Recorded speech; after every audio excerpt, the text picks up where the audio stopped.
কবি সুকুমার রায়ের সৎপাত্র। শুনতে পেলুম পোস্তা গিয়ে তোমার নাকি মেয়ের বিয়ে। গঙ্গারামকে পাত্র পেলে জানতে চাও সে কেমন ছেলে। মন্দ নয় সে পাত্র ভালো, রং যদিও বেজায় কালো। তার উপরে মুখের গঠন অনেকটা ঠিক পেঁচার মতন। বৃদ্ধে বুদ্ধি বলছি মশাই, ধন্যি ছেলে অধ্যবসায়।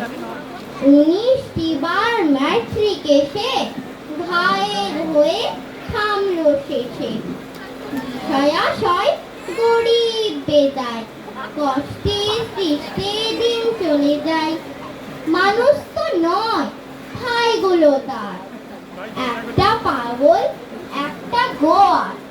আর একটি সে তৈরি ছেলে, যার পরিণত গেছে ইংরেজি। কনিষ্ঠতে তবলা বাজায়, যাত্রা দলে 5 টাকা পায়। গঙ্গারাম তো কেবল ভোগে পিলের জ্বর আর পাণ্ডুরোগে। কিন্তু তারা উচ্চ ঘর, বংশরাজের বংশধর। শ্যামলাগিরি বনগ্রামে কি যেন হয় গঙ্গারামের।